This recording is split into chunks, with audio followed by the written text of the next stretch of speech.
તમે આગળનો વિડીયો જોયો હશે, જેમાં એટીએમથી પૈસા કઈ રીતે ઉપાડી શકાય તે વિશે સમજાવ્યું હતું. આજના આ વિડીયોમાં આપણે શીખીશું કે એટીએમથી પૈસા કઈ રીતે જમા કરી શકાય. હા, તમે બરાબર સાંભળ્યું. એટીએમથી પૈસા કઈ રીતે જમા કરી શકાય. એટીએમથી પૈસા જમા પણ કરી શકાય છે. પહેલાં આપણે જાણીશું કે એટીએમનું ફૂલ ફોર્મ શું છે, તો કે ઓટોમેટેડ ટેલર મશીન. હવે વાત આવે છે કે પૈસા જમા કરવા માટે શું જોઈએ. તો વાત કરીએ તો પૈસા જમા કરવા માટે એટીએમ કાર્ડ, 4 ડિજિટનો પિન અને પૈસાની જરૂર છે.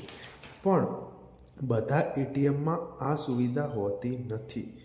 હવે આની પ્રોસેસ વિશે જાણીએ તો કે પહેલાં એટીએમ મશીનમાં આપણું કાર્ડ એન્ટર કરો, પછી એમાં 4 ડિજિટનો પિન નાખો. જ્યારે તમે પિન નાખો છો ત્યારે ઘણા બધા ઓપ્શન ખુલે છે.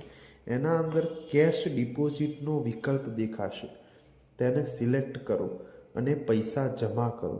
સ્ક્રીન પર દેખાતી રકમને ચેક કરો અને કન્ફર્મ દબાવો.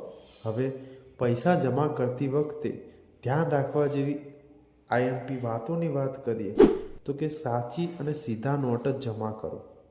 નોટ પર કોઈ પણ પ્રકારનું લખાણ, સ્ટેપલર પિન જેવું કશું પણ હોય ના એવા નોટ જ જમા કરો. ટ્રાન્ઝેક્શન વચ્ચેથી ક્લોઝ ના કરો. પૈસાની અમાઉન્ટ બરાબર ચેક કરો અને ખાસ રિસિપ્ટ લેવાનું ના ભૂલો.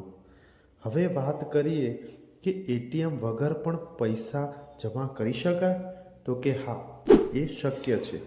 આના માટે કાર્ડલેસ ડિપોઝિટ ઓપ્શન સિલેક્ટ કરવો પડે છે. જ્યારે તમે એટીએમમાં જાઓ છો ત્યારે સીધો જ એટીએમની સ્ક્રીન પર તમને આ ઓપ્શન જોવા મળશે. કાર્ડલેસ ડિપોઝિટ ઓપ્શન જ્યારે તમે સિલેક્ટ કરો છો ત્યારે તમને એ એકાઉન્ટ નંબર નાખવાનું કહે.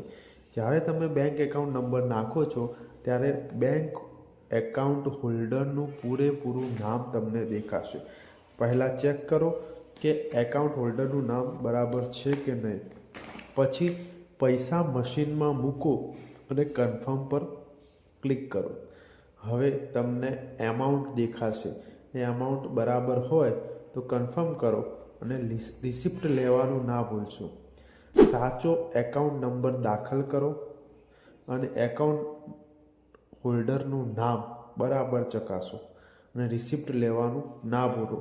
ટ્રાન્ઝેક્શન પૂરું ના થાય ત્યાં સુધી વચ્ચેથી મશીન છોડવું નહીં. અને આવા જ યુઝફુલ વિડીયો તમને જોવા હોય તો અમારી સમજી ગયો ચેનલને સબસ્ક્રાઈબ કરો, શેર કરો અને બેલ આઇકન પર ક્લિક કરો.